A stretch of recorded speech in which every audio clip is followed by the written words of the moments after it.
Ces négociations ont été menées de main de maître, dans la plus grande discrétion, par des hommes et des femmes engagés et épris de paix. C'est le lieu et le moment de remercier et de féliciter l'amiral Farba Sarr, un homme discret, avec le sens élevé de la responsabilité et de l'engagement, qui a la confiance du président de la République, son Excellence M. Macky Sall, pour conduire au nom de l'État du Sénégal le processus de recherche de la paix en Casamance. À travers votre personne, amiral, je remercie tous les membres du comité ad hoc qui travaillent inlassablement avec abnégation sous votre autorité. J'exprime les mêmes remerciements et félicitations à l'endroit de Fatoma Koli, commandant de la faction Jakaï et de ses troupes, pour avoir accepté d'engager des négociations sincères avec l'État du Sénégal et de signer des accords de paix qui ont abouti aujourd'hui au dépôt des armes.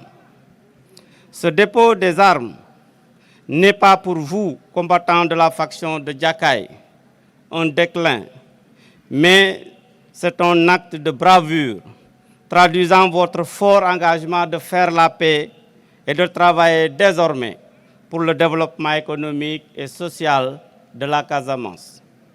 En prenant cette option, non seulement vous répondez à l'appel au dialogue toujours prôné par le président de la République, son Excellence M. Macky Sall, pour consolider la paix en Casamance, mais aussi et surtout, vous confirmez qu'il faut certes avoir le courage pour faire la guerre, mais il faut encore avoir plus de courage pour faire la paix.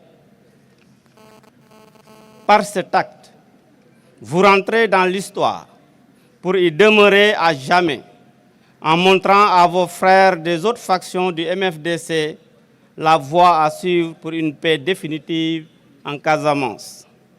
Pour cela, vous méritez le respect et l'estime de tout un chacun. Vous devez donc être fiers de vous et, avec la tête haute, continuer résolument votre chemin vers la paix et le développement économique et social harmonieux et durable de la Casamance. Car on ne se retourne pas quand l'horizon vous invite sans arrêt. Mesdames et messieurs, honorables invités, je remercie le Centre Henri Dunant pour le dialogue humanitaire et la coordination sous-régionale des organisations de la société civile pour la paix en Casamance, qui assure la facilitation des négociations entre l'État du Sénégal et des factions du mouvement des forces démocratiques de la Casamance. Un grand merci également aux partenaires qui accompagnent l'État du Sénégal dans la recherche et la consolidation de la paix, de la sécurité et du développement. Je distingue particulièrement dans ces remerciements l'ambassade des États-Unis et l'Union européenne pour tous les efforts fournis pour accompagner l'État du Sénégal dans la consolidation de la paix et de la sécurité. Aux membres de l'initiative pour la réunification des ailes politiques et armées du mouvement des forces démocratiques de la Casamance, je voudrais vous dire bravo et félicitations. Grâce à votre engagement sans faille et votre détermination, vous avez démontré aux plus sceptiques qui disaient que l'IRAPA n'ira pas, que la réussite est au bout de l'effort et que, quelle que soit la quête en ligne de mire, chacun avance au rythme de son souffle.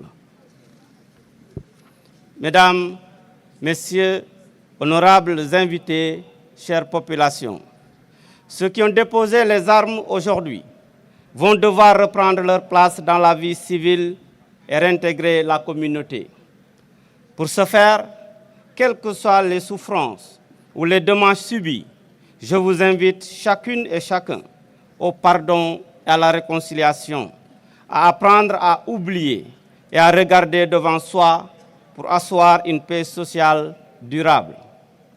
L'État sera à vos côtés et conformément à la vision et aux orientations de son Excellence M. Macky Sall, les efforts jusqu'ici consentis seront poursuivis et renforcés pour le développement de la zone de Djakaï et de toute la région de Ziguinchor. Comme le rappelait M. le Président de la République, dans son message à la Nation le 31 décembre 2017, le gouvernement du Sénégal a mis en œuvre un important programme de reconstruction de la Casamance avec plusieurs projets dans l'agriculture, les infrastructures, le tourisme, l'éducation et entre autres.